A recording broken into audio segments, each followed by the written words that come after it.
righty, we are live. Sorry for keeping you waiting a couple minutes there, folks. We are live from beautiful Clearwater, Florida. Bone, Slim, how we doing? How's Philadelphia?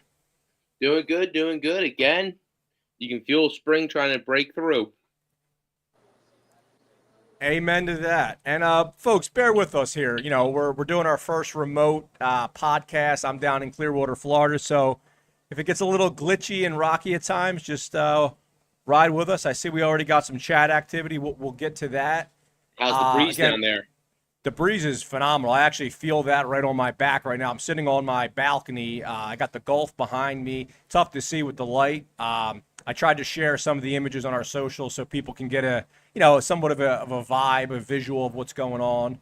But unfortunately, I can't get the light to, tolerate that.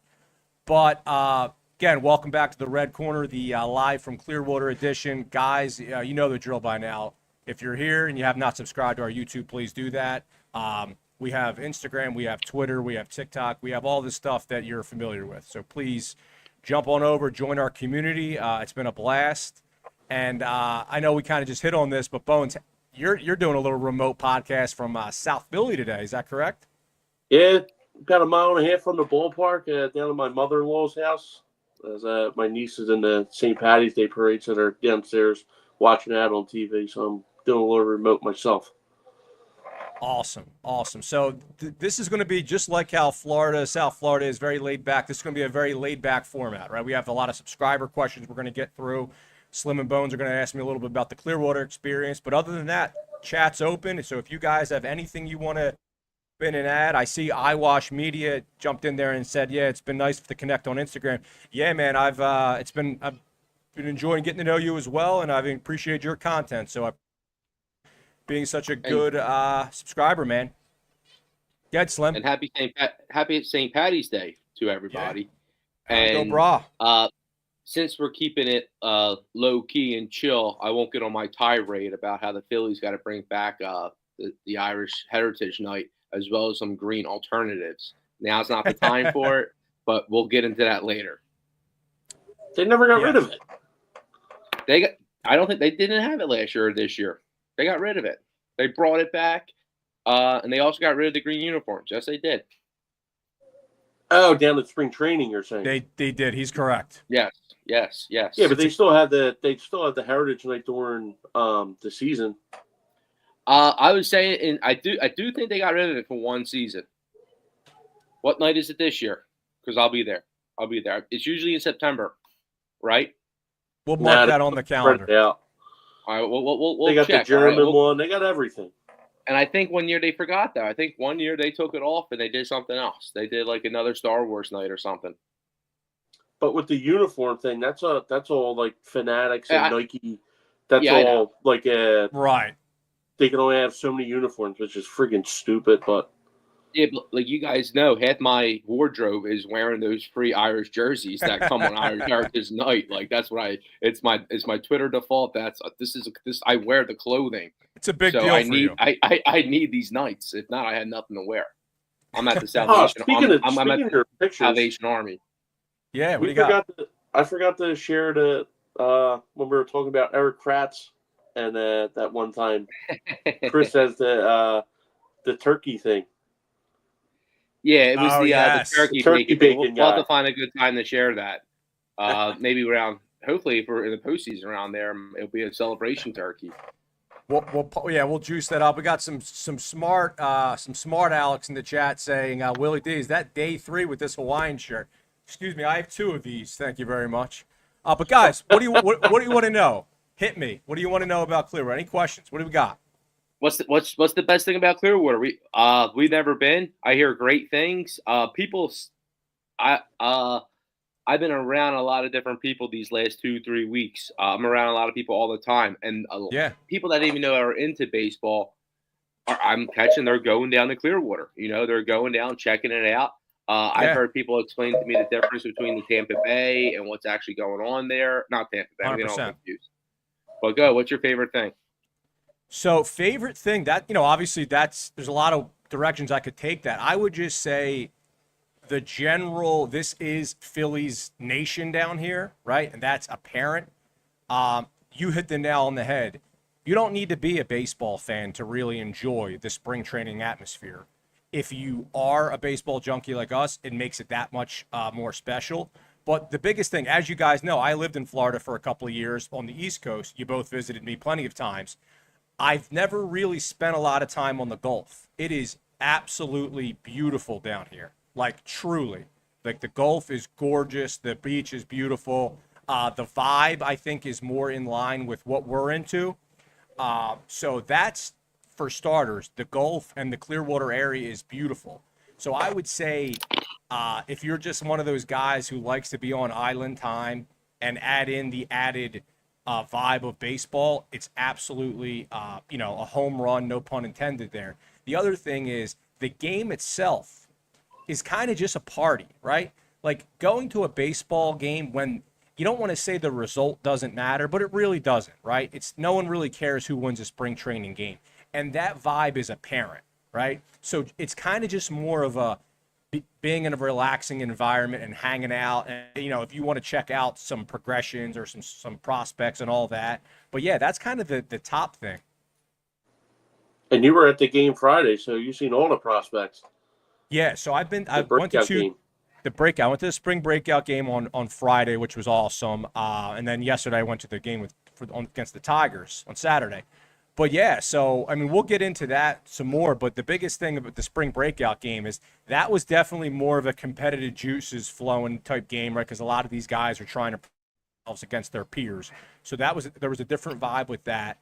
But I would say big things that jumped out at that game. Number one, Aiden Miller just looks like a pro, right? He just has that look. You know how a guy just looks in their uniform, right? There's a guy. This guy just looks like a pro. So he didn't have the best game at the plate. He did have a snag and a great throw at short. So that's the one thing. He looks like a pro, checks all the boxes from the eye test. And then Crawford, you guys probably saw, he had a nice day, right? He tripled, he had another knock, scored some runs. So I'm excited about those guys, seeing those guys in person 100%. I'm sold. It definitely is a different feel when you see them in person, especially when you haven't. But yeah, no, the spring breakout game was awesome. And to your Aiden Miller point, I saw that snag on Twitter. And the conversation, the chatter now is this guy looks like a legit shortstop. It looks like oftentimes you would think maybe him as a second baseman or a third baseman. It seems with the play he made there that he's legit. And we say it all the time, defense first. So everything looks good with Aiden Miller. Secondly, how are the prices down there, right? Compared to being at Citizens Bank Park. And then later, what's the nightlife? What are we doing at nighttime? So the prices are definitely cheaper. Now, what I will say is this is probably, from what I've been told from, the locals and then the people at the ballpark, this is the busiest weekend, right? It's getting closer to the year. It's St. Patty's weekend. So a lot of the Philly has a huge Irish contingent. So a lot of people like to come down here and celebrate that. So as far as the ticket prices, they were a little bit jacked up because of that. If you didn't get them directly from the team. However, the concessions are notably cheaper. Like, look, you're not going there and getting a $2 beer, but you're also not getting a $13 Bud Light, right? Or a $13 whatever. So it is cheaper. It's more affordable for the family for 100%. Nightlife, I mean, there's a lot of directions you can go with that.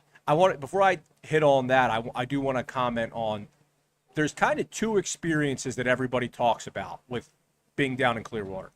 There is the staying near the ballpark, right? If you're kind of just doing a quick hit, maybe a night or two, you stay near the ballpark, and you have a shorter commute from Clearwater Beach. I'm staying in Clearwater Beach. I'm trying to check as many boxes as possible. The one thing I will say, folks, on the busier weekend, it is a little bit of a commute, right? Ubers aren't you can get them, but they take longer. Like I would say the average wait time of an Uber is probably 15 minutes. Ooh. And during peak times, you're spending $1 million on Ubers. That's for sure. So I would say if you can plan it where you don't go on a peak weekend and you can do the beach and also go to some games, that would probably be my ideal combination. So I'm kind of checking every box. So in the future, I'll do that. You went to 2 games. That first game you went to, was it the first game you went to was the Prospects game, right? You went to 2 games? That's correct. Spring breakout game, first game. I would assume that game would have had close to a decent crowd, full attendance. I'm not sure, but I'm sure it was pretty packed. So actually, compared to the other game you went to. Decent attendance, but the complete opposite. So Saturday, remember, that was the 2 basically Cy Young matchup at pitchers, and we had more people down at that point. So it was a packed house on Saturday. So Friday was very good crowd, but not even close to Saturday. Yeah, not even close to Saturday. Gotcha. Okay. Yeah, because they also played the Yankees at night over in Tampa, so probably a lot of the crowd went to that game. So we're doing 2 weekends there next year. Is that right? We're doing the weekend before, and we're doing St. Patty's Day weekend there. Listen, I'm down for that. I think what our move should be, and we'll look into it, obviously. But if we could find some good weekday games, maybe like a Monday or something like that, where it's really chill. The other thing that we're going to talk about, and guys, we'll transition to your subscriber questions. And I see, listen, we're fine. We're fine time wise. We're big. No, we're big with the chill hammer.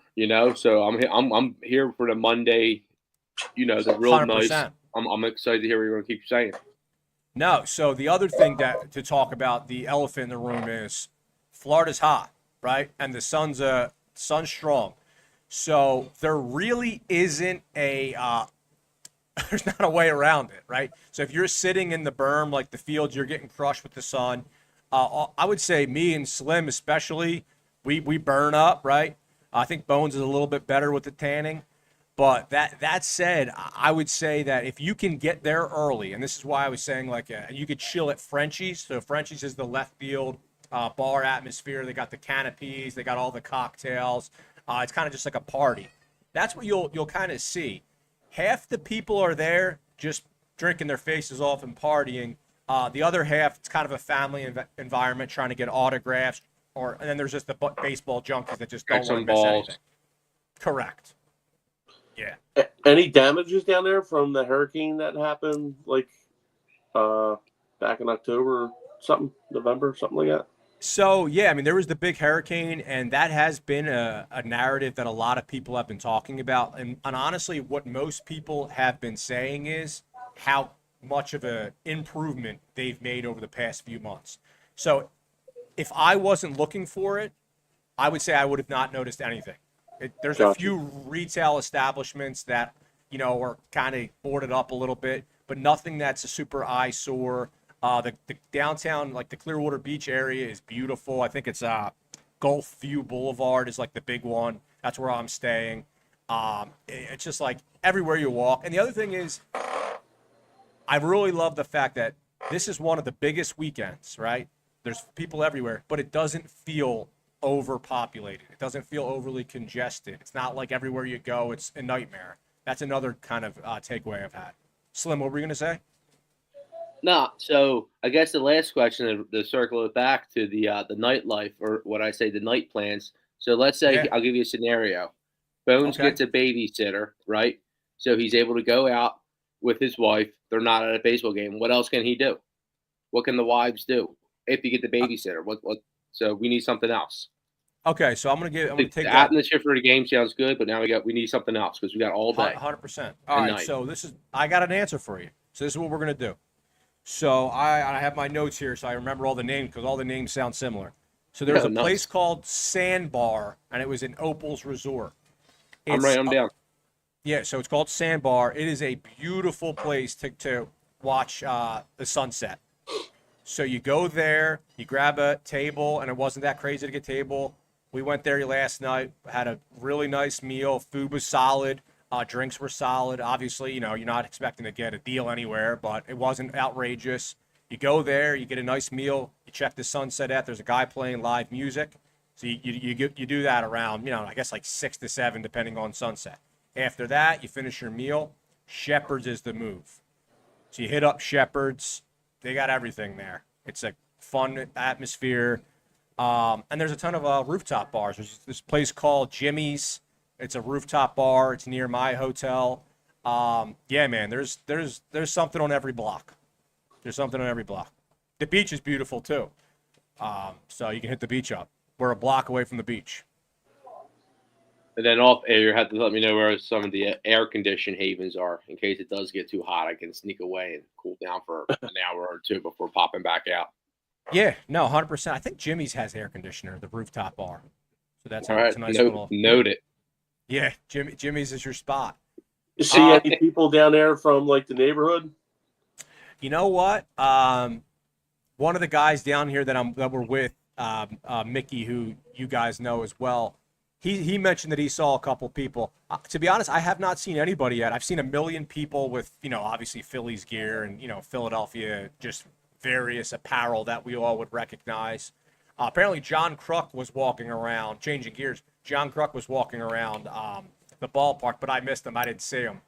I was kind of bummed. But, yeah. A food that sticks out real fast? Because I'm sure that there's all types of mixed drinks and specialty drinks and – yeah, so if you're a seafood guy, the big thing that you should try to take in is the grouper. So grouper is like the fresh local fish that I think I'd recommend you trying. You can get that in a sandwich. You can get that in a salad. You name it. Fried or grilled. Fried or grilled, yeah. Yeah, so I would say definitely get some grouper. And then on a drink wise, crush 'em crushes. Right, everything's a crush. So just take that in. I've been drinking a lot of those. You've been seeing those pictures on the socials. But anything else you guys want to touch in on? No, besides Trey Turner's 1 for 7 down there, or 1 for 17. He has one hit since we talked last week. But I think he has two walks where he saw a home run, and he has 2 walks with 8 pitches. So I think it's funny that some people in the media are like, oh, his approach is better. It's forcing his hand to be better. And you know what's funny? We had a guy at leadoff that was getting walks and hitting just dingers. So I'm excited to see how it looks. 100%. And it's like you mentioned this earlier, Slim. And again, this is a super micro example, but the juxtaposition of Trey Turner and the vibe being now, is he the future shortstop? And then seeing Miller look so good at short over the weekend, that kind of, sticks out. All right, so let's transition here. We got a little bit of chat activity. No, get one thing. Obviously, you were at the game, so you wouldn't have seen it on the broadcast. They had Andrew Painter talking. Did they? He threw his first simulated game that same day against just the Phillies hitters, and he's been working on a changeup with Cole Hamels. So wow. As Cole I think that was Cole Hamels' first game he broadcasted too. Yeah, we got to talk off. How did Cole sound? Oh, pretty good. Good. There's room for improvement. Obviously. First time. Yeah. Oh, really? What's your criticism? I saw a lot of people saying I didn't get a chance to listen, but a lot of people were saying he was great. Oh, we need more of him. But go ahead, because you're the expert. No. Just like certain stuff, let the guy make the call. Like, you don't want to overtalk McCarthy and stuff like that. So it's just stuff he's got to get used to. Okay. It's a tough job, right? Especially when you're first doing it. It's almost what the feedback that I've heard the most, and then we will transition here, is like you're uncomfortable with the silence, right? And we've felt that when we've started the podcast, right? Like sitting there and being uncomfortable with the silence, like you said, Bones, letting the play-by-play guy do his job. But yeah, no, that's something. It's awesome to see Cole back, and we'll talk more about Phillies alumni down the line here. We got a little bit of chat activity, then we'll transition to the subscriber questions. Eyewash Media, he went down there last month. The backfield setup is beautiful. They did an awesome job with the complex. The complex is absolutely beautiful. And the other thing I want to shout out, the staff at the Baycare Ballpark. They are phenomenal. Everyone is so friendly. They go out of their way. There's a bunch of people that greet you as you're coming in. They go out of their way to ask you if you want to get pictures taken with your family and stuff. Like they're so nice and welcoming. They really want to make it an experience, kind of like a Disney World type like welcoming environment. So that was awesome, and I'm excited for us to go down there completely as a show next year. Is there any known? Is there any known like concessions people down there? Like there is one at the bank. I thought I recognized the one guy. I think it's the beer guy. Like he just he yells beer like that over and over again. I think he's like the most famous guy. I don't know if it was him or not. That guy works at every stadium. There's like 15 of them. Yeah. Well, something about this guy is noteworthy. The beer guy. I'm telling you, we'll follow up with that guy. All right, so no doubt we will. First question: is it easy to get autographs at spring training? This is Paul via Substack. So this one's probably more for me. So this is a hot and cold one, right? Because obviously, and I talk to a lot of dads with their kids.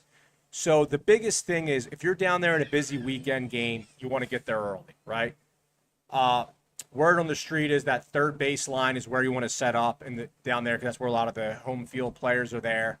So you got to get there early. You got to get there on third base line and just hope you get lucky that day. And I would guess that when there's less fans there, you have a better chance just by, law of averages. But yeah, that's kind of the vibe on autographs. So good luck. Yeah, I think if you're, you can get balls at Citizens Bank Park if you go early during batting practice. But I think if you're a father and you want to do a nice little vacation in the middle of the year when it's winter up here, you can go down there. You can get the experience of your son or daughter getting maybe their first ball, right? Yeah. And it doesn't matter. It doesn't got to be a live ball. It could be a batting practice ball, and then they might be get 2, 3. That alone is worth the price of admission. And then the backdrop of being on the golf is beautiful. So then like you have it fits all the bill. So it really is. It seems like a beautiful destination, not just for baseball fans, but really for families, and you can hit a lot of what they call core memories, right? 100%. And all the players are very gracious with their time, as much as they can be, obviously. One moment that stuck out, and the biggest thing is, right, you're watching a major league ballpark in a minor league environment, right? So there's only like 5,000 or so people there. So that alone, everything is closer and more intimate. There was this one moment I was sitting out in the berm, the outfield at the time, and it was before the game, and there was a huge pop, and everyone's like looking around what happened, and it was Bryce Harper just walking out for the first time, and all the kids were going crazy because they're only like 5 feet or 5 yards from him. It's probably the closest they've ever been to him, right? Because from the Citizens Bank, I don't know what the distance would be, but it's much further than it is for this. So like you could hear it all over the stadium, just the pop that Harper got from walking out. So that was a cool moment that jumped out to me. Let's move on to our next question here. Okay, so I'll start with Bones on this one. Did you guys see that Jimmy Rollins and Ed Wade will be getting inducted to Phillies Wall of Fame? It's from Sam via email. Yeah, and I think it's great, especially for J-Roll. I guess he's been out. I thought they were all going to try to go in together, maybe. I know that team. But this is pretty cool for him going himself. And maybe they just do it that way. Like each one of them, they'll go in by themselves, has their own day. I'm surprised they threw Ed Wade with them. Not surprised. I think Ed Wade should go in there. Surprised he's going in where Rollins would just have his own day because they make it that whole weekend in August. But right. Ed Wade, yeah, he drafted all these guys that basically were on that World Series team, and then. Even when he went to Houston, he helped us out and traded us Brad Lidge. 100%. So yeah, he should be in the Wall of Fame. And Bones, your tone is oftentimes what we hear from Phillies fans, right? With the whole, and then he went to Houston and gave us he then just started giving us these great players. Because I guess we also got Hunter Pence. I'm not sure there's another one in there, but really what he did here was he oversaw Utley, Howard, Rollins, these other guys go from our minor league system to our pro system and win us a World Series. And then he went to Houston and basically did the same thing. So this guy is 100% deserving. You won't find Slim talking about Ed Wade in any kind of negative ways because, for me, he's 2 for 2. He's up there. I know Gillick was the one who was here, but he was a huge part of it. So, yeah, I hate when people say, Gillick orchestrated that World Series team. They were all guys Ed Wade drafted. Gillick just brought in a couple pieces there. I guess Joe Blanton he probably brought in, right? I'm trying to think who he did. Yeah, because that was during the season. Yeah. I'm just trying to think of literally. Yeah, he didn't draft none of them dudes that were on the team. Right. So who the heck did Blanton jumps out as me as a guy he definitely acquired. Which he was a Jamie Moyer. Jamie Moyer, right? Jamie Moyer's a big one, for sure.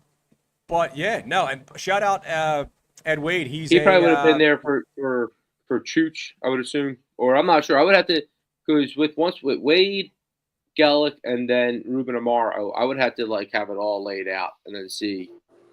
Yeah, we'll do that one day. That would be a fun thing to go through, kind of. Ruben Amaro who should get by far the worst one. Ruin Tomorrow Jr. Yeah, because he's actually I guess he would have the deal. He did the deal to get Pence, but we didn't re-sign Jason Worth. So I think so. Ruben's I think Ruben sometimes gets a bad rap, right? Because he did help us build some of those powerhouse 2010, 2011 teams. However, the biggest thing is when the joke of Ruin Tomorrow Jr. is we weren't built for the future at all, right? And we saw that with the 11-year drought. But again, I wanted to say shout out to Ed Wade. He's a local guy too, Temple L. So shout out to him for that. Yeah, a lot of people don't know that, including me. Know that. Yeah, including me until this morning when I did some extra research on that. Nice. So I thought that was pretty Where cool. is he from? You know what? He's from PA. I didn't recognize the name of the town, so it could be West Coast or Central, or it could be a suburb, but I do not know for sure. We'll follow up with that. Let's move on here. So shout out, congratulations. Everyone Jimmy who sees his plaque is going to say, then he went to Houston and gave us a bunch of dudes. Everyone's so where is Carbondale? Where's Carbondale, Adam? I'm assuming that's probably out by Carlisle, Western PA. Are you saying that just because it sounds similar? Or yep. Why don't you do a little bit of due diligence on that? Hold on. Sorry, we haven't found a producer yet. Yeah. To get this stuff. Well, while you're doing that, I'll tee up the second question. It can't be east, so at least you can eliminate east, and it really can't be too south. So you got a 50-50 chance of it being west or north, and west is a good guess. Yeah. I lived out in Western PA for a little bit, and I don't remember whatever the hell that town is. So I'm going to go it's south, or it's north. It's north. 15 miles north of Scranton, so just north of us. Yeah. Not even close to Western PA. Yeah, Western PA. Exactly, Adam. All right, Bones. I think I have a friend who drives up north, don't I? Pretty frequently. Yeah. I don't know. Let's see here. All right, let's move on here. All right, now that we're less than 2 weeks until opening day, any updates or changes to your final roster spot predictions? And this is William via Twitter. Let's start with you on this one, Slim. So I think we have to have Clemens in there, right? So he's standing out, Clemens, and the hot name people are talking about is it's funny because this is what happens with me, Buddy Kennedy. He's a hot name. Everyone's throwing out there. If Buddy Kennedy is on the roster, who's not on the roster? Because that's what I keep saying. I keep saying Clemens. So Buddy Kennedy or Clemens. I think you still got to go Clemens. Bones. Yeah, I think it's Cody Clemens. Every time I hear Buddy Kennedy, I think of Mr. Kennedy from WWF. But I also saw, and this was Jim Salisbury and Ruben Amaro on the Philly show, they mentioned the idea of Rojas starting out in the minor leagues to give Marsh that chance of solidifying himself in these first 5 weeks or so. And knowing that, your backup center fielder is actually your depth is actually the guy in the minor leagues. Right. You know, there's no real. It's kind of like it's funny to see, especially when I start seeing other teams with their positional buildup and their roster makeup. We have a lot of depth, like a lot of dudes seem like they're really good at baseball that play for this baseball team. I know 2 years ago we were complaining. The classic argument that you guys are probably not going to really ever get to hear is the Nick Castellanos 2 years ago in that fifth inning. I thought he should have been benched. Everyone said Rojas batting eighth. He should have been pulled out of that game. I made the joke about anyone else, Clemens, Cave. We got to have depth pieces. And now the look joke. like The joke. well, not a joke. Not a joke. It wasn't a joke. It wasn't a joke. Yeah. I didn't care who it was. So Yeah. Our depth at that point was the joke, right? Because I don't care who it was. But now we have guys. We have legit depth. That's a very good point that you're making. No, you're right. So we have guys. Yeah. So it seems like we have more. We have so many guys. We got dudes in the minor leagues that I want to see up here, you know? Yeah, let me just give you a quick analogy on that, right? I think what you're saying is we were at the point where, let's just go back to the 2008 era. If there was ever a time when, if Jason Worth was as cold as Nicky C was in 2022, that was 2022 or 2023? 22. 22. If 23. 23. If we were going to put like a Greg Dobbs type guy out there, we would feel a lot better, right? But we didn't have that type of guy. So that was kind of where your mind is going. We didn't even have a guy where anybody would feel good about that. Yeah, absolutely. And before with Dobbs, it's usually in Stairs, you had these specialists, right? There, Stairs especially was a career pitch hitter in some scenarios.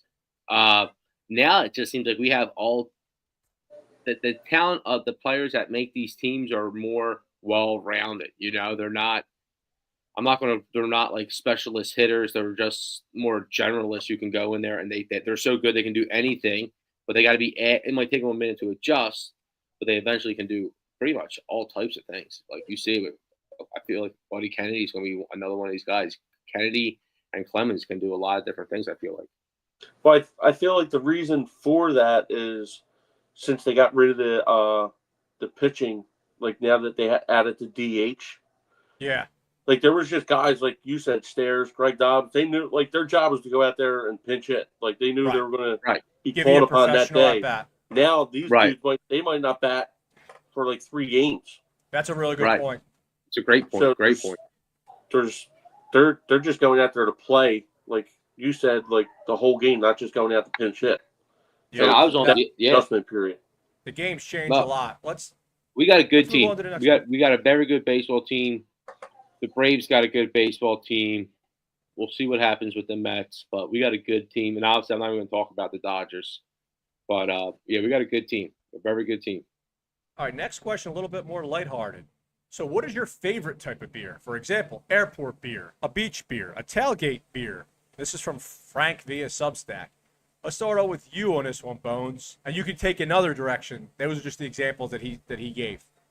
Oh, dude, that first beer on the beach when it's hot as piss out and you crack that open and just hit your lips. Nothing better than that. Nothing better than a first beach beer. On vacation, crack that one open. Might not even be a beach beer. It could be 9 a.m. at the hotel or wherever you're at. But when it's ice cold, oh, man. Nothing better. Nothing better. We have some chat activity on that. Morning beers are the best. That's from Bonzi J. We might be able to get you some help, man. Morning beers. I'm more of a morning coffee guy. But no, I'm 100% with you on the beach beers. Slim, what do you think? So I'm a Friday happy hour after work, and to the morning beer point, a beer after a 12-hour overnight shift. You're in the nursing industry or one of these other firefighters or cops. You have to work overnight for 12 hours at a time. A beer as soon as you get done and get home about 8 o'clock, or if you don't have to go home, even better. So I'm actually going to go with one of Frank's suggested ones. I'm going to go airport beer. And the reason I'm going to go airport beer, because it's not a very frequent beer, right? So it's a special occasion. And also, it's like a symbolic thing where it's like we're about to start this fun vacation. We got everybody together. And actually, to Bonzi's point in the chat, regardless of when your trip starts, you got to do an airport beer, right? So that's where it gets a little bit crazy with the timing on that. But no, that's a fun question. Thank you for that, Frank. A little bit and of a close second is a free beer. Yeah, free beer any time of the day is always the best. Let's see. We got a couple more questions. These are some good ones. Oh, now more on the negativity side. This is from Josh via email. We'll start with you, Bones. What most concerns you on this Phillies team? Same thing that's been going on the last couple of years, the inconsistency of the bats where they just go, they're either really hot or they're really cold. And hopefully it doesn't happen in the playoffs this year, but that's when they usually go and do it, and that's the main concern. But I guess short term is, but we're getting some good news about it now, is Matt Strahm. Glad you mentioned that. There was no signs of when he a tear had or his bullpen anything the other day, yeah. So he was throwing. He could be ready for opening day. So that could be that would have been my concern. But now I got that news. It's not as bad. So I just got done saying I think we have a great team. I really, really, really, really do. But with that said, I don't know if all the parts are in the right places, and it's less so with the hitting. And I think our weaknesses really are going to be Trey Turner has to be great. He has to be a great shortstop. He has to be great defensively for us. I don't think there's any ifs about any question about that. He can't be. He needs to literally be a top 5 defensive shortstop or a top. I want to say top 5 defensive shortstop in the NL. Right, like he needs to be that good, in my opinion, to solidify this defense. Same thing's going to go. If Marsh is going to be playing center field, okay, well, I'm going to tell you something. He's not going to be finishing playing center field for us. He's just not, because of the same point I just made. He's pretty good. He's not great there. So the defense scares me a little bit. And then the next part, it's going to, a lot of this depends on Strahm, but their relief pitching. But I don't know if I don't know enough about our guys or what, but just the one little injury has me just a little weary.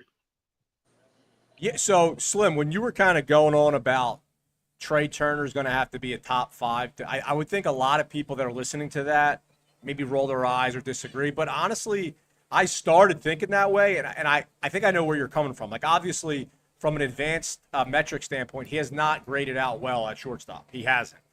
But I think kind of what you're saying is, as we're going down the stretch into Red October, right?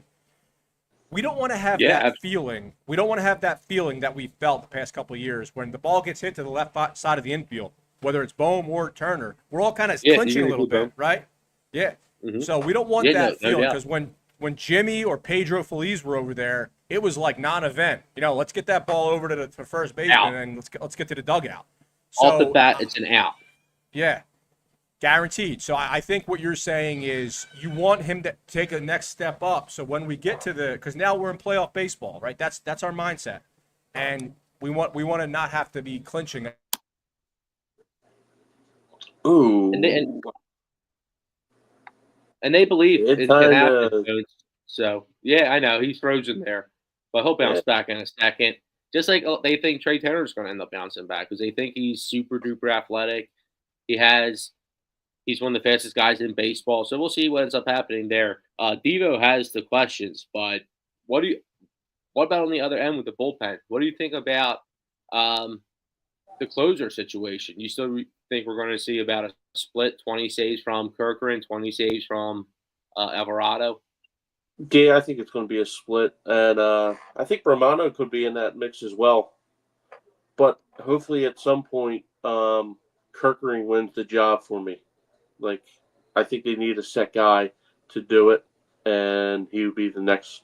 I think they're setting him up to do it, so I'm hoping he takes over that reign, maybe like by May, June-ish. Hopefully it's his job. I really, really think they want him to do it. take that I'm role. chomping at the bit to get to next week's episode so we can talk some I'm back here. We had a pre-game, post-game action, especially with the Nationals. You guys got me here? You hear me? All right, we covered. Yeah, we're back. Thank you. That's what my team's here for. Thanks, boys. Yeah, I'm battling this hotel Wi-Fi, so apologies. And we have one more question. We'll close out quick. Let's see here. I'm curious how it's going to look on the stream.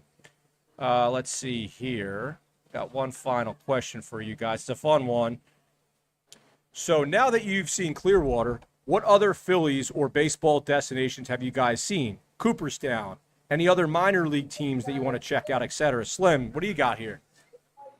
So I've been to Cooperstown, but something I want to rediscover now as an adult. I haven't gone probably it might be 20 years.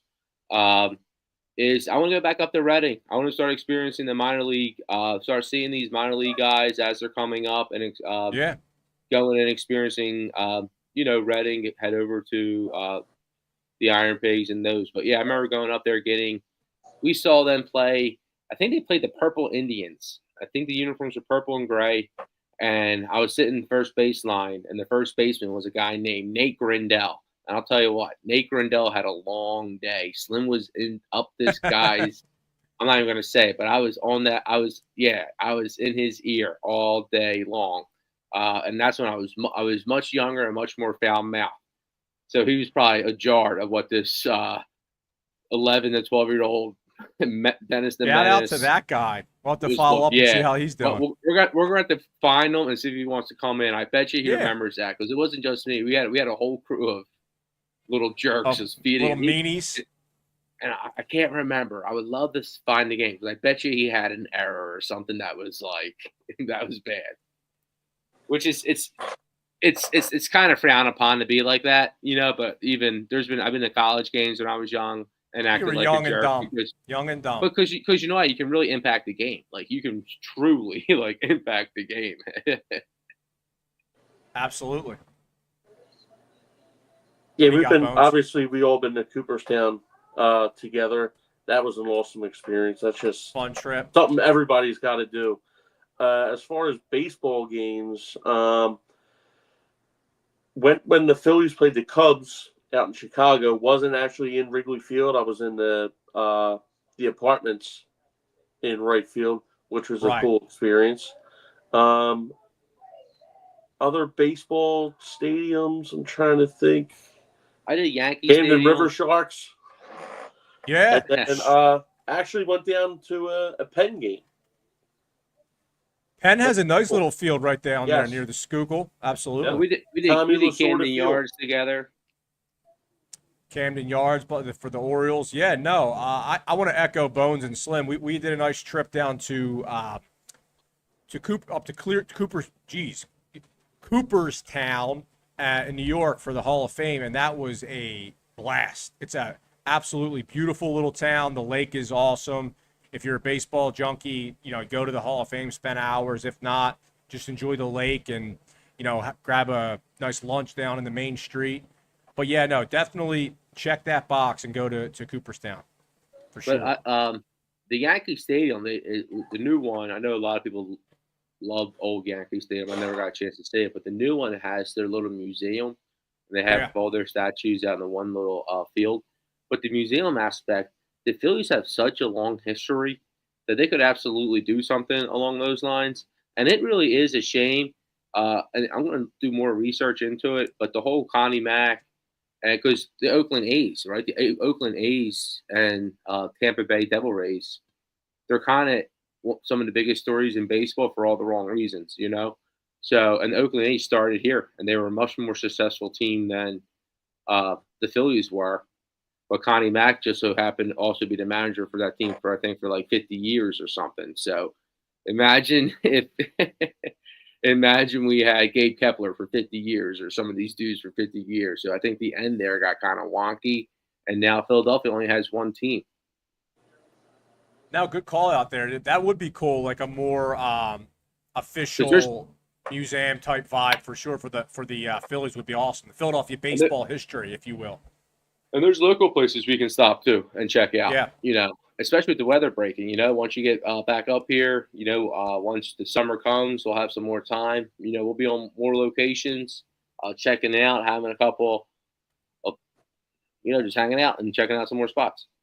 Absolutely. All right, guys, let's wrap it up on that note. Thank you so much for everyone who joined live, for anyone who's listening in the future. Hope you enjoyed. This is our first live podcast from Clearwater. It's going to be an annual thing. We're going to be making an annual trip of it. So in the future, we'll all be down here. So, guys, I'll see you back in Philly in a couple days. And go Phils.